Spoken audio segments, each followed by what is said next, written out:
네, 우리 성도님들 요즘 우리가 하루하루 소소한 재미를 가지고 좀 이렇게 하루하루 보내고 있는 것 같습니다. 혹시 월드컵 축구를 다 보고 계시나요? 예.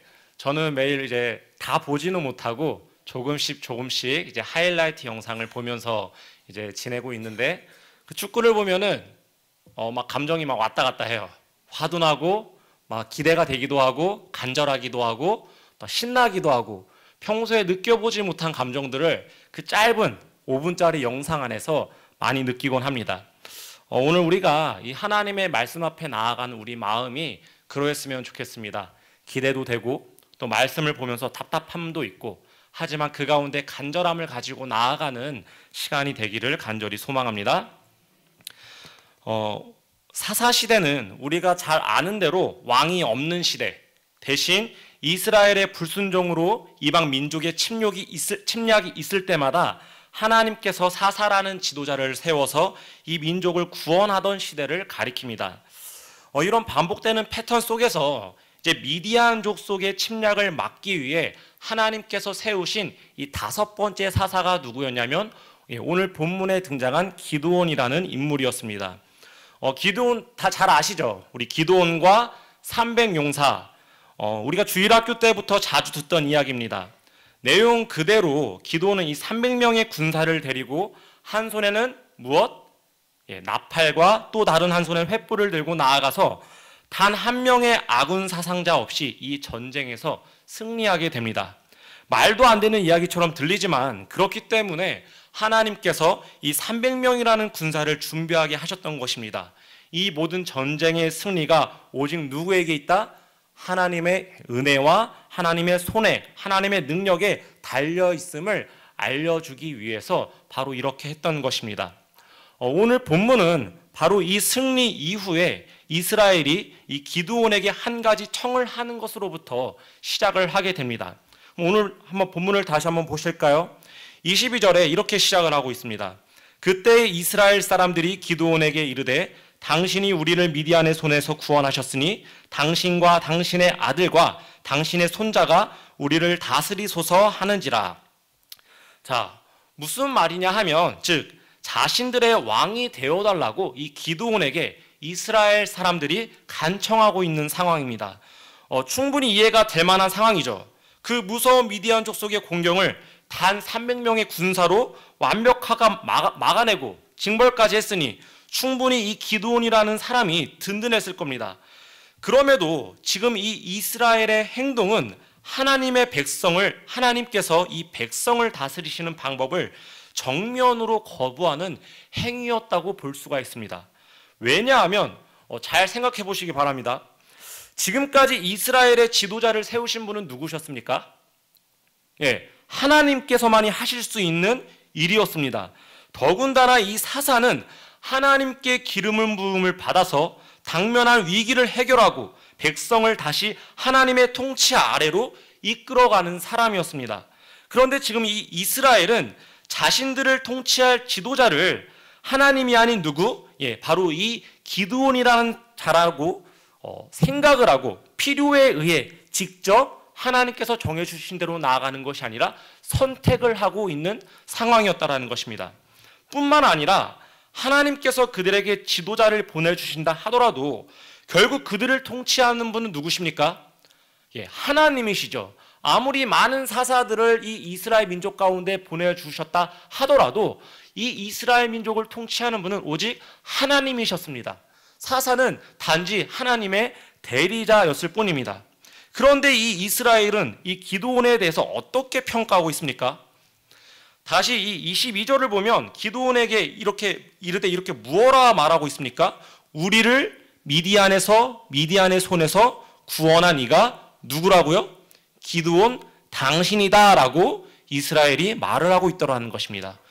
그러니까 이 전쟁의 승리가 하나님의 통치와 하나님의 능력이 아닌 이 기드온이라는 한 사람의 리더십과 능력, 그의 카리스마로 인해서 얻어낸 승리였다라고 이스라엘 사람들은 그런 식으로 여겼다라는 것입니다. 이 기드온은 그런 이스라엘이 왕을 구하는 저변의 동기를 정확하게 분별하고 있었습니다. 그들은 하나님이 아닌 사람의 통치를 원했던 것입니다. 이스라엘 입장에서 보면 좋을 것 같기는 하죠. 왕이 있으면 하나님의 구원을 바라볼 필요도 없습니다. 적군이 쳐들어올 때 하나님께 살려달라고 애원할 필요도 없고 하나님의 응답을 기다릴 필요도 없이 왕에게 바로 이야기를 하고 바로 즉각적으로 응답을 받을 수 있는 것입니다. 이들에게는 더욱더 이 왕이 생긴다면, 왕이 있다면 자신들의 필요와 안전과 삶을 위해 그때그때 간구하고 요청할 때마다 응답받을 수 있겠다 싶었다라는 것입니다. 이런 이스라엘의 모습이 여러분 우리와 크게 다르지 않은 것 같습니다. 왜냐하면 우리도 우리의 삶에서 언제나 우리 자신을 지켜줄 왕을 필요로 하기 때문입니다. 하나님께 간구하고 매달리고 기다려도 하나님의 응답과 은혜는 사실 너무 느리고 답답하지 않습니까?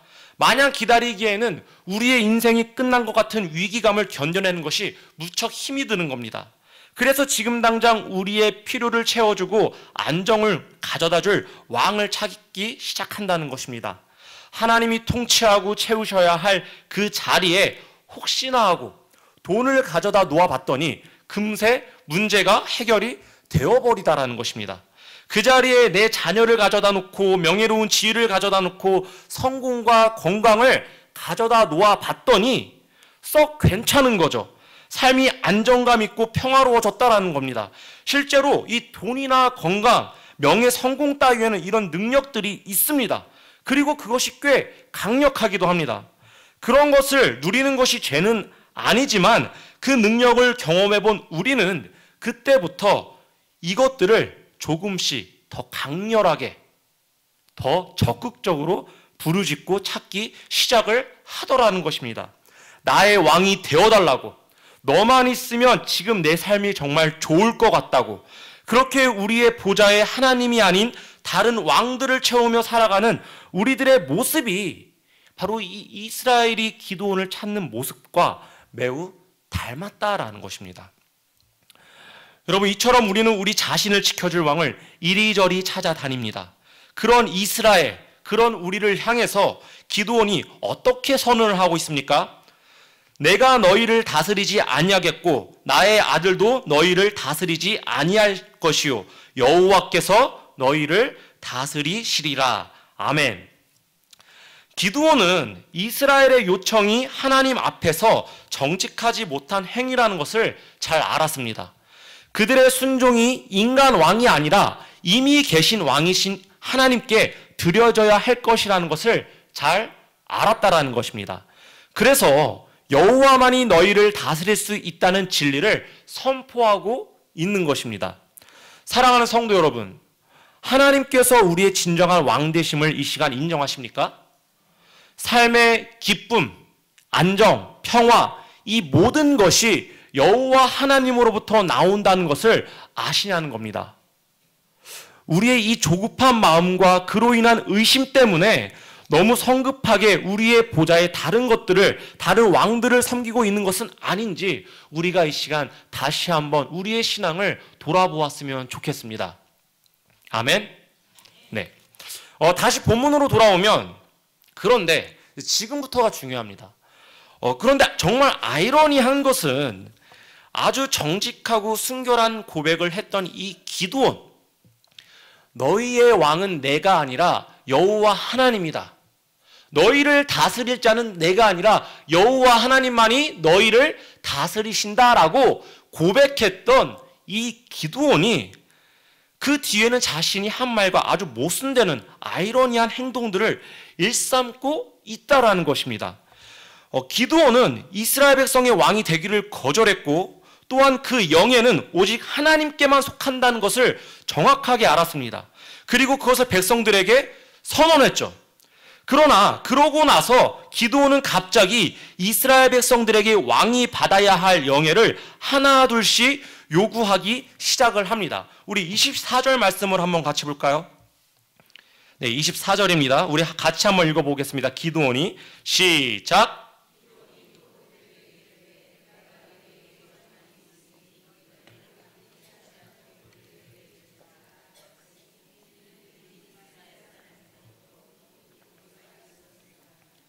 자, 지금 잘 보십시오.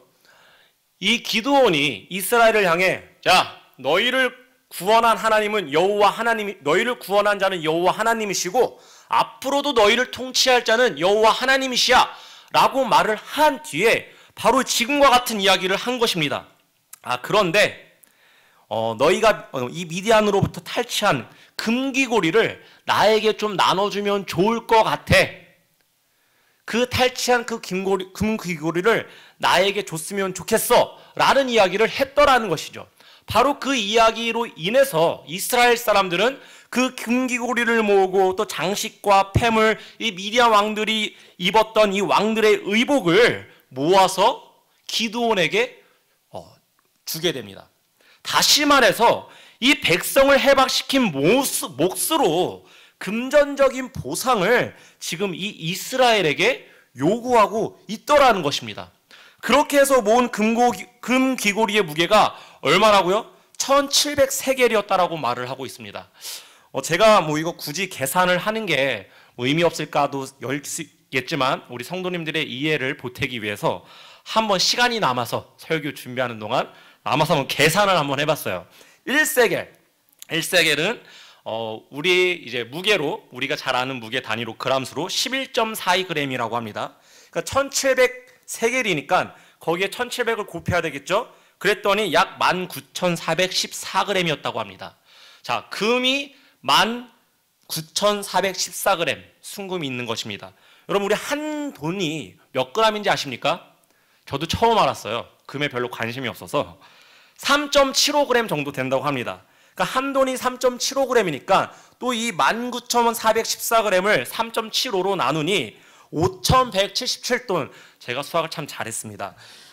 이 5,177돈이나 되는 이 귀고리의 양을, 금의 양을 기드온에게 주었다라는 것입니다. 그것뿐만이 아니라 장식과 폐물과 의복과 그 외에 많은 다른 물품들을 이 기드온에게 주었다라는 거죠. 한마디로 기드온이 지금 전쟁 한번 승리하고 뭐가 된 겁니까? 부자가 된 거죠. 우리가 이 앞에서 보았던 기드온의 모습과 앞뒤가 맞지 않습니다. 그런데 더 기이한 일은 이 27절의 내용입니다. 우리 27절의 내용도 같이 한 번만 읽어볼까요? 기드온이 시작.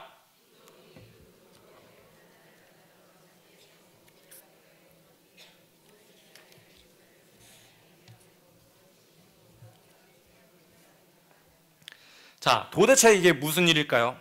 여러분이 잘 알다시피 이 에봇은 대제사장이 성막에서만 입는 것이었습니다. 그러니까 의복 같은 것이었습니다.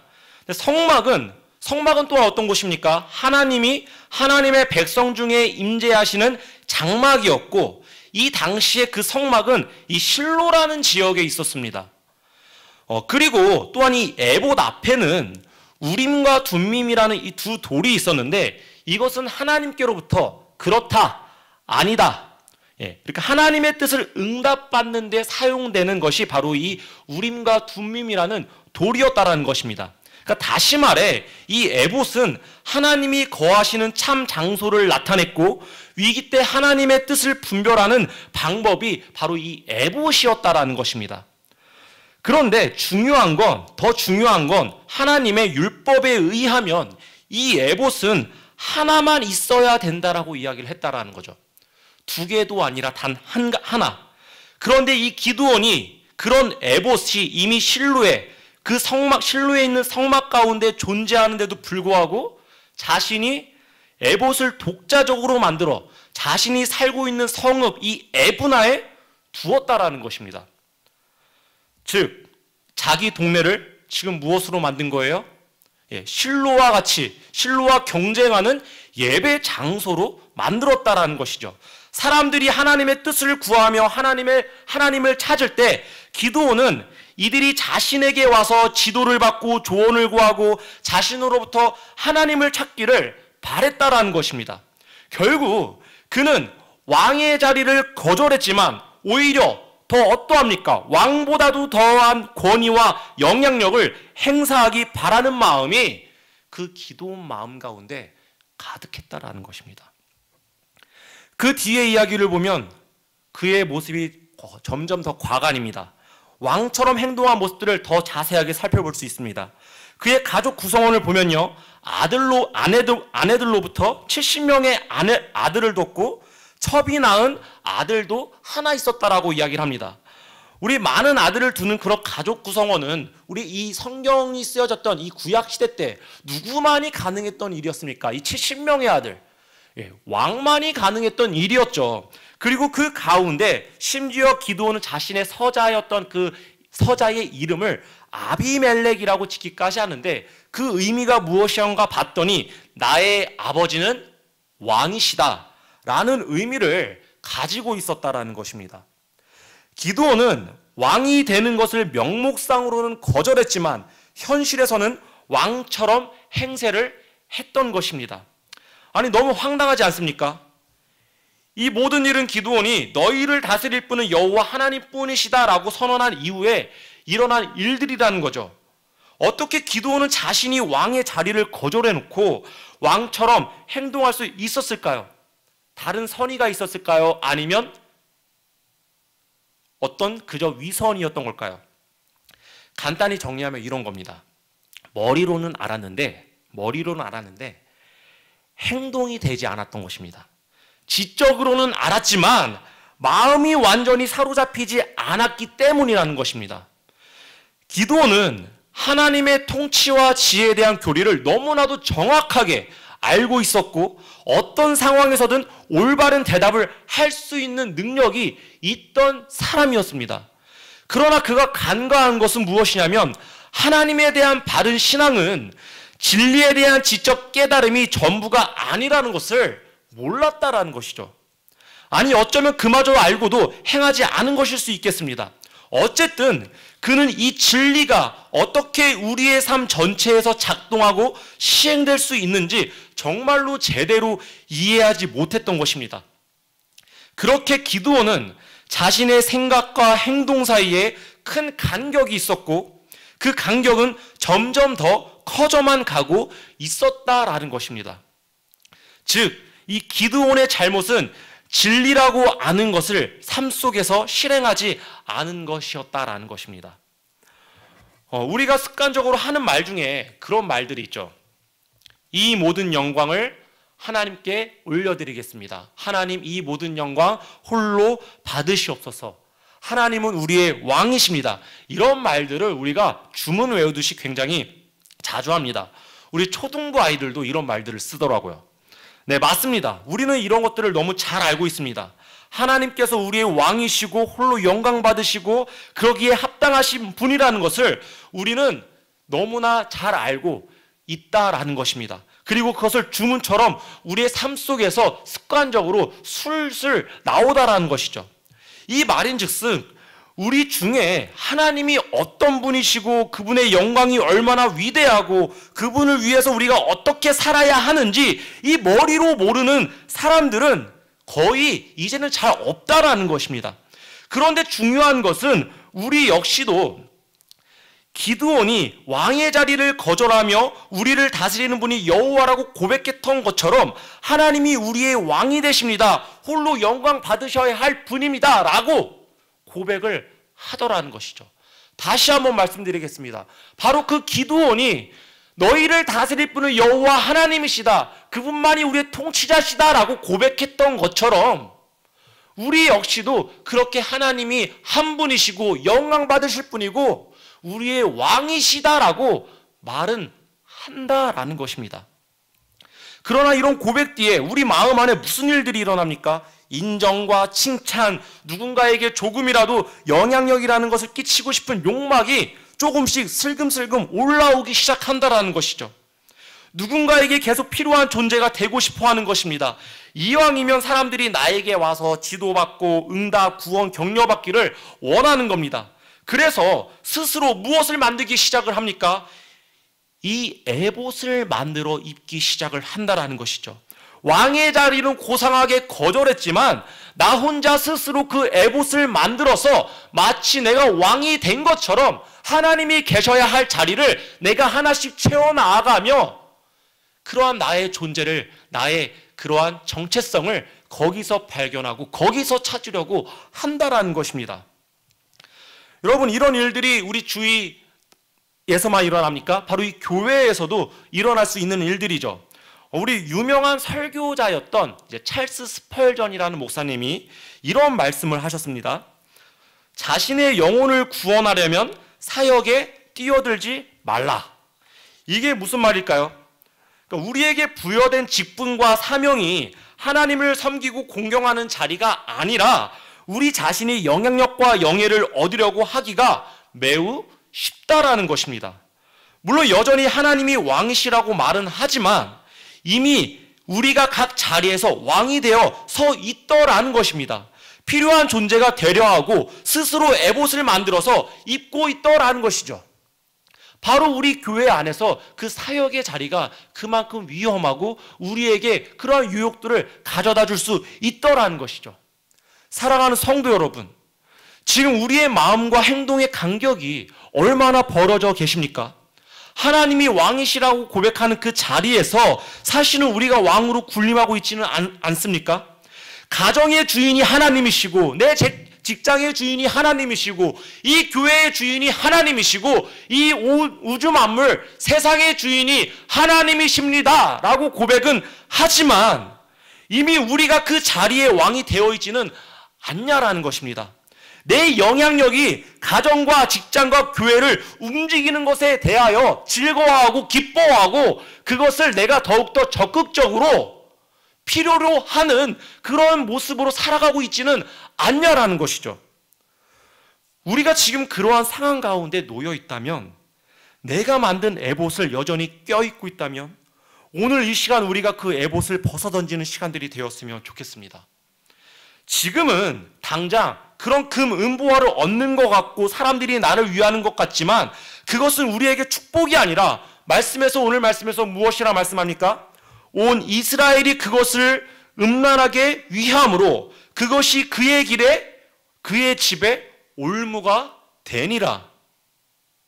사랑하는 성도 여러분, 우리가 하나님의 자리에서 우리의 입술로는 고상하게 하나님의 것이라고 고백하고 하나님의 자리라고 말은 하지만 여전히 우리가 그것을 내 것으로 여기고 우리의 에봇을 만들어서 다른 사람들을 향해서 내가 하나님인 것처럼 그들의 왕인 것처럼 살아가려고 할 때 그 삶은 바로 우리에게 올무가 매어 있는 삶처럼 될 수 있다라고 오늘 말씀이 우리에게 알려주고 있다라는 것이죠.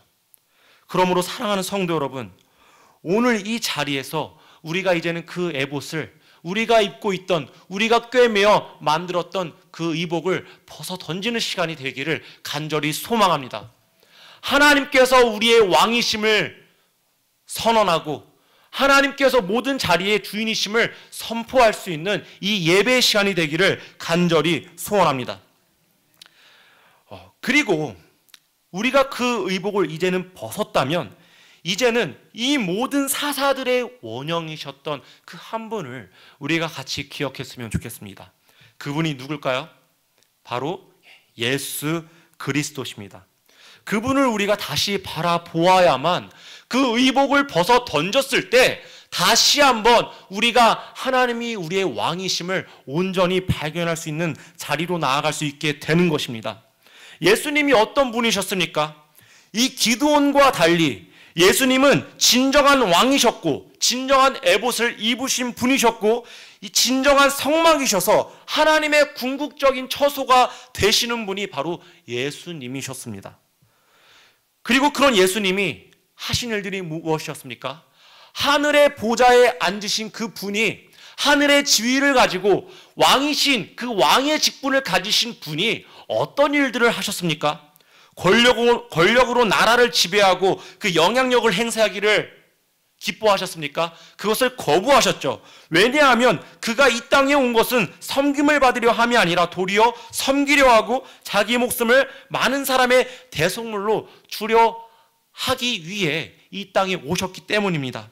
인정의 자리보다 무시의 자리로, 존경의 자리보다 박해와 천대의 자리로 나아가신 분이 바로 이 예수님이셨다라는 것입니다. 예수님이 자신의 삶을 우리에게 증거하신 이유는 여러분 뭘까요? 내가 이렇게 살았다. 내가 이런 모습으로 이 땅 가운데서 살았어. 왜 우리에게 성경을 통해서 그걸 계속해서 증거하시는 걸까요? 우리들도 그렇게 살라는 것입니다. 너희가 어떻게 살아야 할지 모를 때, 너희가 지금 그러한 모습으로 사는 것이 틀렸다라고 느낄 때 이제는 어떻게 살아야 하냐면, 내가 이 왕이신 이 예수인 내가 살았던 그 발자취대로 나를 따라와라, 나를 따라오라 라고 우리에게 말씀하시기 위해서 알려주셨다라는 것입니다. 바로 내가 살았던 삶이 너희가 살아야 할 삶이고, 그것이 정말로 하나님의 영광 받으시는 자리라는 것을 예수님이 알려주고 계셨다라는 것입니다. 사랑하는 성도 여러분, 우리가 아는 것이 없어서 신앙생활을 제대로 못하는 것이 아닙니다. 우리는 생각보다 하나님을 잘 알고 있습니다. 아마 이곳에 계신 우리 집사님과 권사님들, 장로님들 중에는 저같이 풋내기 목사보다도 더 성경 말씀을 많이 읽으시고 성경 말씀을 더 많이 암송하시고, 또 이 말씀의 본문이 하나님께서 우리에게 말씀하시는 그 메시지들에 대해서 더 정확하게 알고 계시는 분들이 분명히 계실 겁니다. 그리고 교회를 수십 년간 다녀보신 분들은 아실 겁니다. 이 강단 위에 매주마다 다른 이제 우리 목사님들이 돌아가면서 설교를 하시지만 해 아래 새로운 것이 하나 없다고, 이 유한한 존재인 이 인간인 목사가 이 강단 위에 올라와서 이 하나님의 말씀을 얼마나 더 새롭게, 얼마나 더 좋은 메시지를, 얼마나 더 여러분들에게 감동이 되는 선포를 할 수 있겠습니까? 잘 보면은 이 말씀 어디서 들었던 것 같은데 10년 전에 목사님이 하셨던 거예요. 20년 전에, 5년 전에 했던 말씀들, 본문들, 그 메시지들이 계속해서 반복해서 올라오고 있는 것입니다. 물론 저를 포함해서 저희 부목사님들을 제가 헐뜯는 것이 아닙니다. 아시죠? 우리는 그렇게 유한하고 우리에게 나올 것이 새로운 것 하나 없지만, 이 자리에서 우리 성도님들이 잘 들어보시면 내가 그동안 듣고 알고 배웠던 말씀들을 반복해서 우리가 배우고 있더라는 것이죠. 그럴 때 여러분 어떻게 반응하시겠습니까? 저거 10년 전에 5년 전에 사임했던 김 목사님이 하셨던 말씀 본문인 것 같은데 난 다 알고 있는 것 같은데, 이렇게 우리가 반응을 하시겠습니까? 아니면 그 말씀을 우리가 다시 들을 때 내가 10년 전에 그 말씀을 들었을 때와 지금 나의 모습이 얼마나 변했을까? 내가 그 지식을 알고 있었는데 그 지식과 나의 삶의 모습의 그 간격이 얼마나 좁혀졌을까? 우리가 그 모습들을 다시 한번 점검해보자라는 것입니다. 그리고 아직도 그 간격이 넓다면, 아직도 그 자리에 하나님이 아닌 내가 왕으로서 여러 자리에 서 있고 채워져 있고, 가정과 직장과 교회 어디서든 나의 필요를 내가 더 요구하고 있다라면 다시 한번 그것을 내려놓고 그 자리가 예수 그리스도의 자리, 여호와 하나님의 자리라는 것을 다시 한번 묵상하고 나아가자라는 것입니다. 사랑하는 성도 여러분, 바로 오늘 예배 시간 또한 그러한 자리입니다. 오늘 이 자리에 우리가 나왔을 때 이 자리에 주인 되시는 분은 여호와 하나님이십니다. 우리가 이 자리에 나와 있는 것이 다른 사람에게 필요한 것도 아니고, 다른 사람을 어떤 격려해주기 위한 것도 아니고, 오직 그러한 모든 것은 하나님이 하실 것입니다. 우리는 단지 이 자리에서 우리의 왕 되시고 주인 되시고 우리를 통치하시는 하나님 앞에 우리의 것을 내어드리고, 내가 주인 삼았던 많은 돈과 명예와 물질과 또 자기 자신을 내려놓고 하나님을 바라보기 위해 우리가 이 자리에 나왔다라는 것입니다. 말씀을 정리하겠습니다. 사랑하는 성도 여러분, 하나님은 살아계십니다. 하나님은 우리의 왕이십니다. 우리를 다스리는 분은 오직 여호와 하나님이십니다. 이 고백대로 살아갈 우리의 삶이 기대가 되지 않으십니까? 오늘 이 밤에 우리가 이 고백을 한 번 더 하고 그렇게 살아가지 못할 수도 있습니다.